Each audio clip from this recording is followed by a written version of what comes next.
dia a todos os irmãos e irmãs do Dharma, Amitabha. Hoje vou seguir compartilhando com vocês a segunda palestra do Venerável Mestre Puxien da série A Boa Fortuna da Vida Humana. Esta palestra se chama A Vida Humana com Abundância, Independência e Autoconfiança. Todas as pessoas que vivem neste mundo certamente possuem um princípio que direciona suas vidas, ou seja, seus valores. Se uma pessoa não compreender o significado e o objetivo de se estar vivendo neste mundo, então ela frequentemente se sentirá confusa e perdida em relação aos valores da existência da vida. No Ocidente, por exemplo, cidadãos dos países da Europa e das Américas têm uma renda muito maior que a nossa em Taiwan, e o padrão de vida deles também é mais elevado. No entanto, as taxas de suicídio naqueles países estão entre as maiores do mundo. Por quê? Por que ocorrem fenômenos como estes? Eu gostaria de apresentar algumas perspectivas budistas para vocês refletirem sobre o assunto. Primeira perspectiva: devemos ser gratos por obter a vida humana. O Buda diz que todos os seres possuem a essência de Buda, ou seja, a natureza ou possibilidade do despertar. No entanto, os únicos seres que são capazes de controlar e dominar seus próprios corpos e mentes através do cultivo e da prática espiritual são os seres humanos. Por essa razão, a obtenção do renascimento como ser humano é um tesouro muito precioso. Certa vez, o Buda pegou do chão um punhado de terra e perguntou aos seus discípulos: tem mais terra na minha mão ou na superfície deste mundo? Os discípulos responderam: obviamente tem mais terra na superfície do mundo. Comovido, o Buda disse: olhando para este mundo, apesar de existirem tantos seres humanos, a probabilidade de renascer como um humano é tão pequena ou menor como a quantidade de terra na minha mão em comparação com a terra do mundo inteiro. Atualmente, existem aproximadamente 8,1, 8,2 bilhões de seres humanos no planeta, que é uma quantidade minúscula se comparada ao número de aves, mamíferos, insetos, peixes, os animais. Por exemplo, estima-se que a quantidade de baratas no mundo seja 7 vezes maior que a população humana. Isto é, são quase 60 bilhões de baratas no mundo. Imagine se calculássemos todas as outras espécies de animais em comparação aos apenas 8 bilhões de humanos. Portanto, conseguir obter o renascimento humano é uma bênção. Então, como é possível que desperdicemos este corpo e passemos essa vida em vão? Segunda perspectiva: a excelência da essência humana. Nós, seres humanos, possuímos 3 qualidades superiores distintivas em relação aos outros seres. E estas qualidades que nós possuímos não podem ser superadas pelos outros seres dos 5 destinos. E quais são as 3? A primeira qualidade, a superioridade da memória ou recordação. A segunda qualidade é a superioridade da diligência e da coragem. E a terceira qualidade é a superioridade da conduta pura. Primeiro, nós, seres humanos, possuímos uma memória poderosa. Somos capazes de aprender novos conhecimentos, memorizá-los e torná-los em experiências. O acúmulo de experiências torna-se em novos conhecimentos, que nos ajudam a superar obstáculos e fazem com que nossas vidas evoluam gradualmente. Segundo, nós humanos possuímos uma força de vontade ainda mais firme e corajosa do que os outros seres. Somos capazes de suportar adversidades até alcançar nossos objetivos. Não nos damos por vencidos facilmente. Seguimos em frente, como diz a expressão, com a faca nos dentes e com muita coragem. Terceiro, Nós, seres humanos, possuímos a essência das virtudes nobres.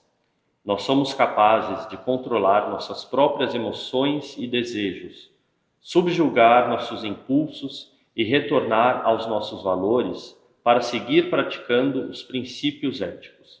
É por isso que existem seres humanos que são nobres e sábios. Terceira perspectiva: ambiente extraordinário. A maioria das religiões diz que após a morte vamos renascer no paraíso. Isto nos leva a entender, indiretamente, que o nosso mundo atual não é muito bom de se viver. Este mundo em que vivemos é chamado de mundo Saha. Em sânscrito, Saha significa capaz de aguentar ou tolerar, ou seja, os seres humanos possuem uma capacidade muito elevada para aguentar a dor e o sofrimento. Nos sutras é dito que existem 8 tipos de sofrimentos na vida humana. Quem nasce certamente morrerá.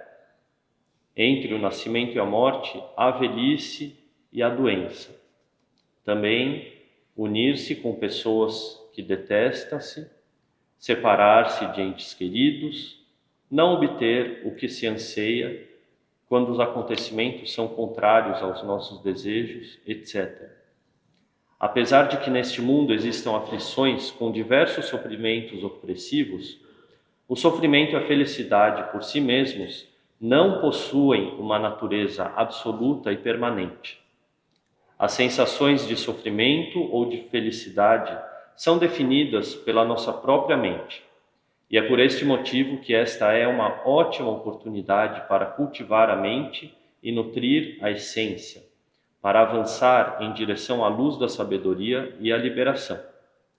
Basta fazermos bom uso do poder da mente, que a vida humana poderá estar repleta de luz e alegria. E desta maneira, este mundo será o paraíso da humanidade.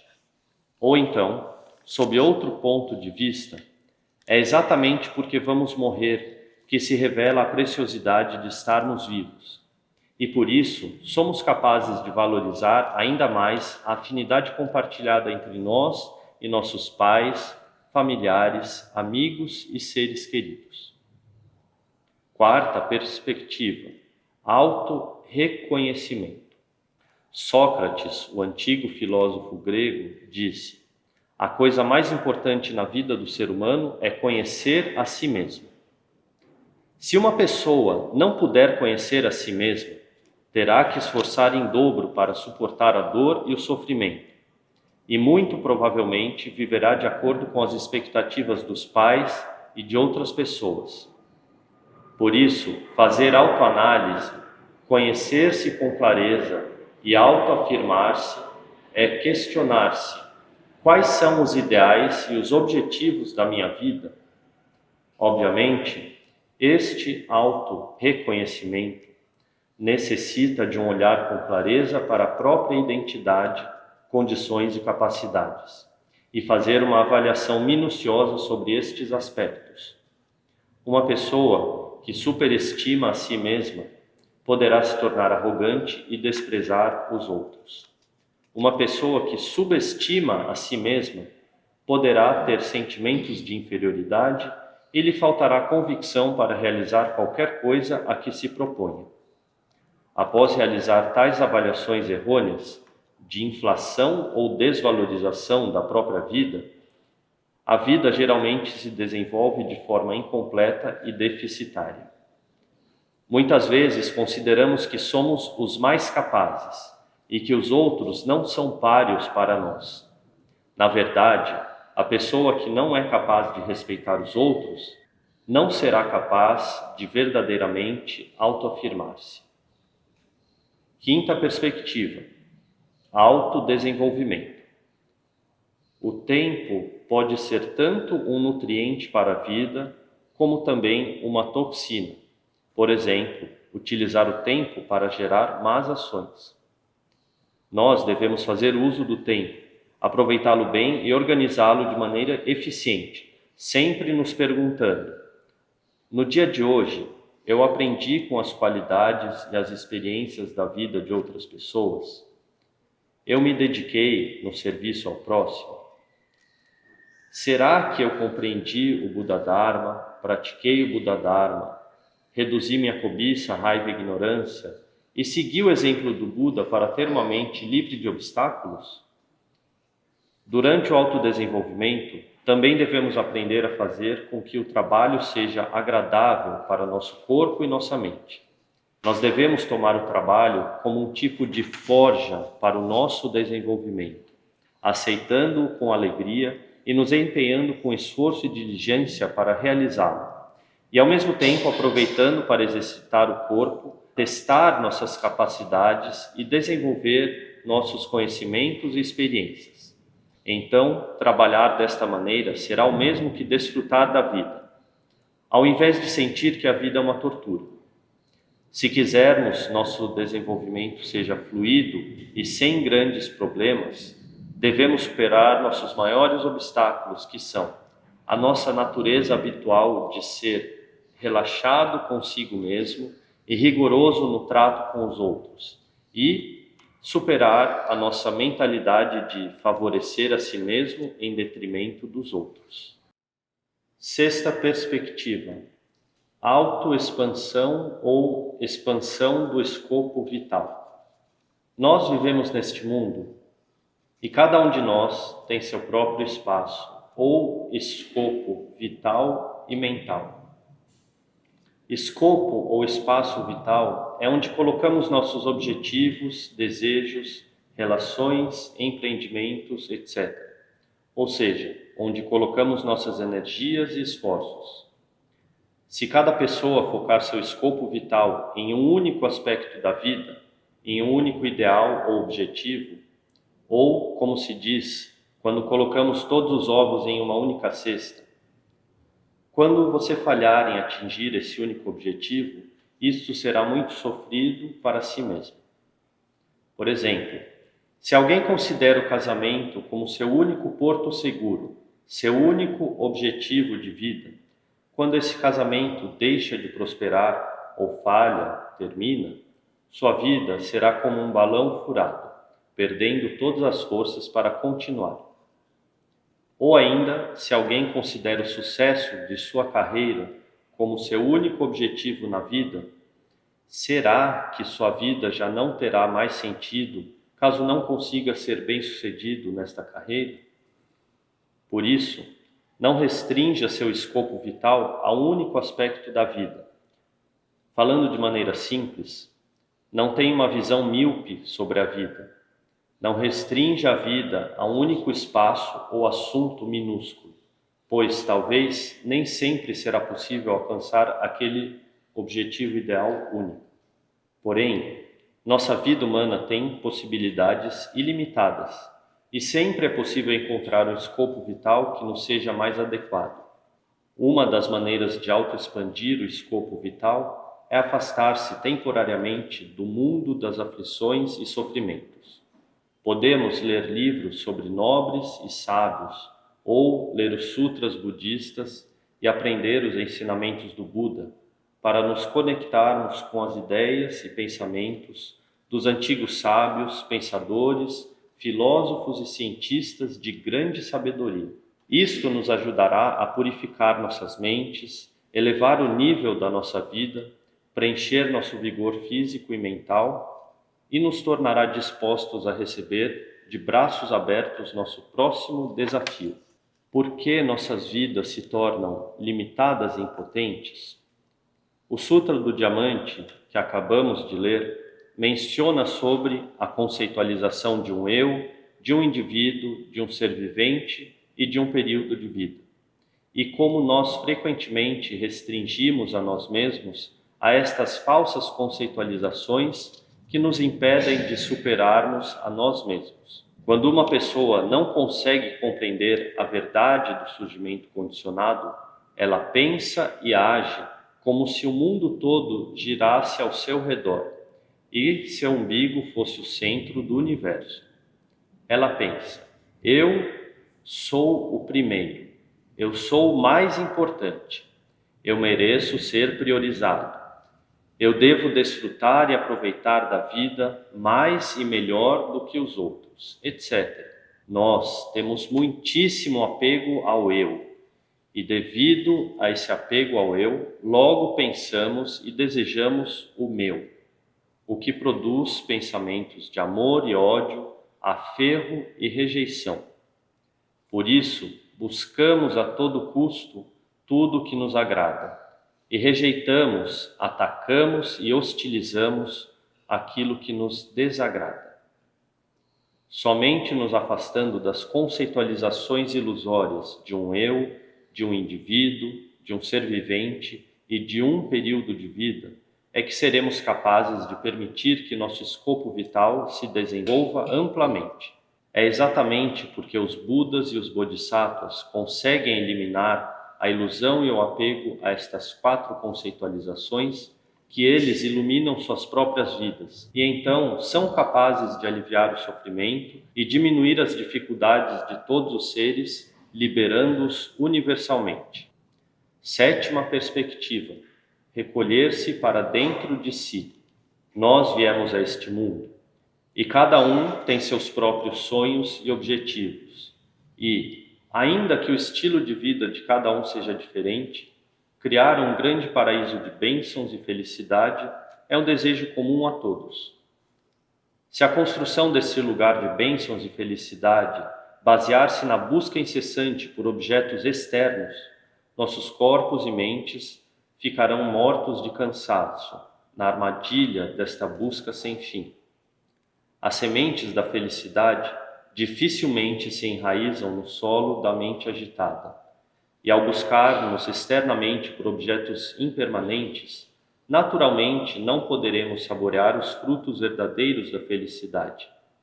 Por isso, o Buda Dharma nos ensina que, se desejarmos ter uma vida realmente firme e confiável, só precisamos observar e contemplar nossas mentes através da prática da meditação, deixando-a serena e concentrada.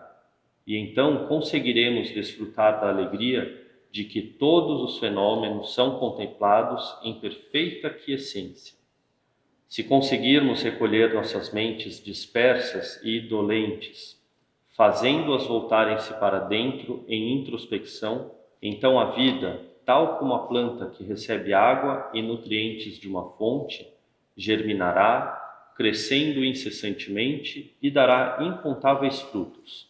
Em resumo, as pessoas frequentemente se perguntam: passei minha vida inteira, da juventude à velhice, me dedicando ao trabalho. Uma vida tão simples assim também tem seu valor de existir? É claro que sim. Até mesmo as menores tarefas têm seu valor, contanto que sejam concluídas. Ainda mais aquelas que são sustentadas por uma vida inteira. O valor das ações da vida de cada um é completamente definitivo devido à lei de causa e efeito. Todos os fenômenos no universo certamente têm uma causa para surgirem. Por menor que seja uma ação, ela possui um valor. Nenhum fenômeno surge em vão. Por isso, é devido à lei de causa e efeito que todas as boas e más ações possuem um valor definitivo, e cada pessoa deve tomar total, integral e completa responsabilidade por suas próprias ações. As pessoas sempre se encontram na encruzilhada da vida. Quando você olha para o passado, o agora é o resultado. Quando olha para o futuro, o agora é um novo ponto de partida. Portanto, devemos ser cautelosos em cada passo que damos, pois os passos corretos nos levam em direção à luz. Os passos errados nos conduzem em direção à escuridão. Ao final da palestra, o venerável mestre Puxen citou uma história do homem rico que tinha 4 esposas, para explicar que, na verdade, todos nós também possuímos 4 cônjuges. O cônjuge que mais gostamos, o 4º deles, é o nosso corpo, nossa vitalidade. Todos desejamos cuidar do corpo e nos manter sempre jovens e ter uma vida longa. O 3º cônjuge é a nossa riqueza. Quando a vida chega ao fim, nenhum de nós poderá levar suas terras, bens ou tesouros. O segundo cônjuge representa nossos familiares, parentes, amigos, pais e irmãos. Eles apenas podem nos acompanhar até o nosso último passo nesta vida. Mas o nosso maior e primeiro cônjuge representa a nossa força kármica. E é apenas este cônjuge que vai nos acompanhar vida após vida. Tudo o que nesta vida aprendemos, falamos, fizemos e pensamos se transforma em força kármica, que carregamos para o próximo renascimento e que vai definir as qualidades da próxima vida. Se seremos pobres ou ricos, inteligentes ou tolos, saudáveis, longevos, etc. Por meio da compreensão correta e do reconhecimento destas 4 perspectivas acima, podemos nos expandir para uma nova vida, para que ela se desenvolva em direção ao grande sendeiro de luz e tranquilidade, uma vida com abundância, independência e autoconfiança. Desejo que todos possam ter aproveitado destes ensinamentos e que todos possam aplicá-lo na vida diária e gradualmente melhorando as suas próprias vidas. Amitabha.